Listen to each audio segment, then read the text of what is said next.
నీ ఇంత కొట్లాడితే మనకేమన్నా వచ్చిందా అన్న? అంత పెద్ద పెద్దోళ్ళే చూసుకోబట్టిరి.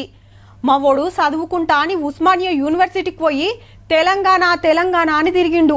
ఎటు కాకుంటే ఇప్పుడు మార్కెటింగ్ జాబ్ చేయబట్టే రోడ్ల మీద తిరుక్కుంటా. గా పిల్లగాడు తెలంగాణ కోసం పానం తీసుకుంటే రాష్ట్రం వచ్చింది కానీ ఇంటోళ్ళనే ఆగం చేసిండు. ఎవ్వరు ఏకాన ఆసరగాలే అనంగా ఇంటుంటాం. మరి వాళ్ళని చూసుకోవాల్సిన జిమ్మేదారీ సర్కారోళ్ళదే కదా. తెలంగాణ ఉద్యమకారులను గుర్తిస్తానికి గవర్నమెంట్ ఒక కమిటీ వేస్తే దానికి చైర్మన్ కె కేశవరావు సారు, మంత్రి పొన్నము, టీజేఎస్ అధ్యక్షుడు కోదండరాము, ఎమ్మెల్సీ అద్దంకి దయాకర్, పాత ఎమ్మెల్సీ రాముల్ నాయక్ సాలరు మెంబాలరు ఓ మల్క మీటింగ్ పెట్టుకొని మాట్లాడారు. ఉద్యమకారులు అంటే ఎవరు, వాళ్ళకి ఏం చేస్తే బాగుంటది అనే దాని మీద. రాష్ట్రం కోసం ప్రాణాలు ఇచ్చిన వాళ్ళు, కొట్లాటల కాల్చేతులు పోయినోళ్ళు, కేసులై జైలుకు పోయినోళ్ళు, ఇట్లా 3 తీవ్ర పేర్లతోటి లిస్టు తయారు చేసి సర్కార్కి ఇస్తారట.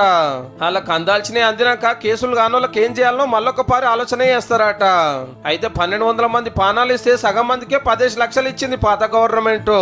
సాయం అందినోళ్ళకి కాకుండా ఏరేటోళ్ళకి ఫాయిదా. ఇప్పుడు ఉద్యమకారులకు మంచి వైద్యము, పిల్లలకు చక్కటి చదువులు, ఇందిరమ్మ ఇండ్లు పథకాలలో ఫస్ట్ పేరు, ఇట్లా కొన్ని సలహాలు ఇస్తున్నారట సర్కారుకు. అయితే మా పార్టీని గెలిపిస్తే ఇళ్ల జాగాలు కూడా ఇస్తామని మాట ఇచ్చారు. దాని మీద ఏం చేస్తారో మరి. కానీ రాష్ట్రం వచ్చి కూడా 12 ఏళ్లు దాటే. అప్పుడు కొట్లాడినోళ్ళ దాంట్లో కొందరు కాలం చేయొచ్చు కూడా. ఇదే పని తెలంగాణ రాగానే వేస్తే ఉద్యమంలో నడిచిన ప్రతి ఒక్కరికి ఏదో ఒకటి పక్కా అందు ఈ పాటికే. జర మీరన్నా అందరికి న్యాయం చేయండి సాలరు.